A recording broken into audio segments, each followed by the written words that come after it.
Ghost of Yōtei had a pretty big job. It had to live up to one of my favorite games of all time, and I'm happy to say that it got really, really close. When I first played Ghost of Tsushima all those years ago, it spoke to me on a level most games don't or can't. It was actually one of the first games I ever reviewed on my old YouTube channel, so it's pretty close to me. So when Sucker Punch announced the sequel and my man Jin wasn't front and center, it was a bit worrying, but all of that was put to rest the second I loaded up the game. The opening moments of Ghost of Yōtei left me utterly captivated. Not in a way that was just a few minutes of captivation, but in a way that convinced me this game was going to be something special. And I want to walk you through why the opening is so amazing, because it instantly sells the tone, setting, and the stakes. So we meet Atsu, a lone mercenary shaped by tragedy. The opening shows that 16 years ago, her family was slaughtered by the so-called Yōtei 6, and she now returns scarred, hardened, and looking for vengeance. What hits me is how the scene manages to evoke both anger and loss. It doesn't feel flat or cliche. You sense the weight of the past, the burden that she carries, and yet you also feel her resolve. The opening moments give you a reason to care, not just kill the bad guys, but see what this wound has made her become. Lots of games open with big set pieces, flashy trailers, massive reveals, but Ghost of Yōtei's opening feels quite quiet in comparison. Not silent, but deliberately measured. Rain falls, the wind sighs, the broken ginkgo tree, charred and old, hints at a massacre in the past. The world shows it. You don't need a voiceover telling you everything. That subtlety is freeing. It allows you to step in, breathe, observe, and then act. It gives agency, and that's what earned it that wow moment for me. It felt like I entered a story in progress rather than just being dropped into another mission. Whilst the story of Ghost of Yōtei remains a cornerstone of the experience, it's really just one piece of a much larger whole.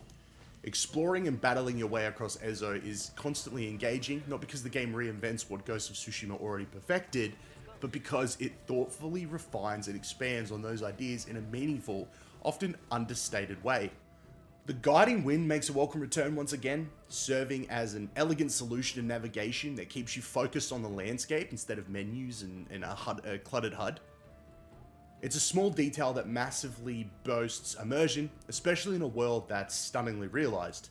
The return of animal guides, birds, foxes, and others remain a delightful touch, constantly tempting you off the beaten path towards activities that actually feel rewarding. Combat, though instantly recognizable to anybody familiar with Jin Sakai's story, has been honed to near perfection.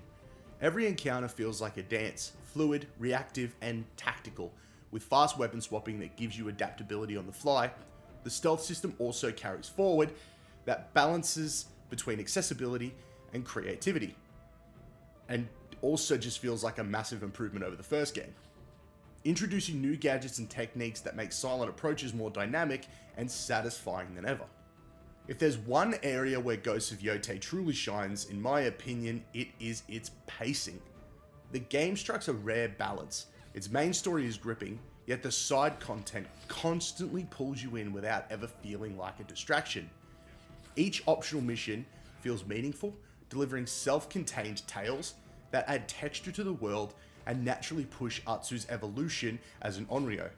Rather than avoiding the main quest, I often found myself happily drifting from it, caught up in the lives and stories scattered across Ezo.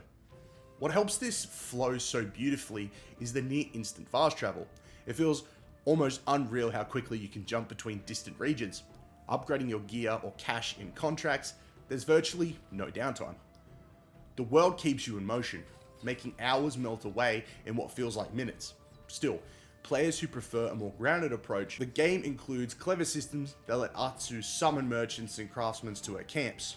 So it's subtle, but a thorough nod to the immersion and player choice. While Yōtei doesn't overhaul the foundation laid by Ghost of Tsushima, it doesn't need to. Sucker Punch got the fundamentals right the first time.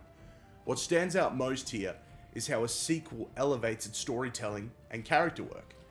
Atsu in particular is an incredible lead, fierce, flawed, and human, portrayed perfectly by Erika Ishii. Honestly, she kills this role.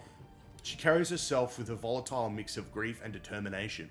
often masking pain with sharp humor and too much sake.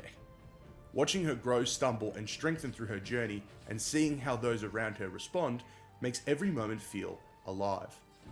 And the fact that this unfolds seamlessly without intrusive loading screens keeps the immersion unbroken from start to finish. This game is amazing. It had me gripped right to the very end, just like the first game did. Now, I still feel the first game holds a place in my heart that places it just a little bit above this entry. In my mind, I cannot deny though that Sucker Punch has once again knocked it out of the park. Ghost of Yōtei isn't just one of those games that will be up for Game of the Year. I feel like it's going to be one of those games of a generation. Now, I've only just started working out a scoring system. That's really the next thing on my to-do list, but if this game isn't a 10 out of 10, I really don't know what is. So for that reason, I am giving Ghost of Yōtei a 10 out of 10 on the 1-up scale. Thank you everybody for watching. I really do appreciate it. If you enjoyed the review, please like the video. It's a great way for me to tell what people are interested in seeing, and subscribe to keep up to date with all the reviews and videos that we're doing here on the channel. I'd really appreciate that as well. But that is going to do it for me. Sorry, again, if I sounded a bit nasally and yuck, it's because I'm sick at the moment, but I wasn't going to let that stand in the way of me doing some content. I wanted to get this review done, and I wasn't going to let a little bit of sickness stop me. So I apologize for that. I should be better by the next one. Fingers crossed. But again, thank you everybody for watching. I really do appreciate it. Until next time, may all of your games be good ones, and I'll catch you guys in the next video.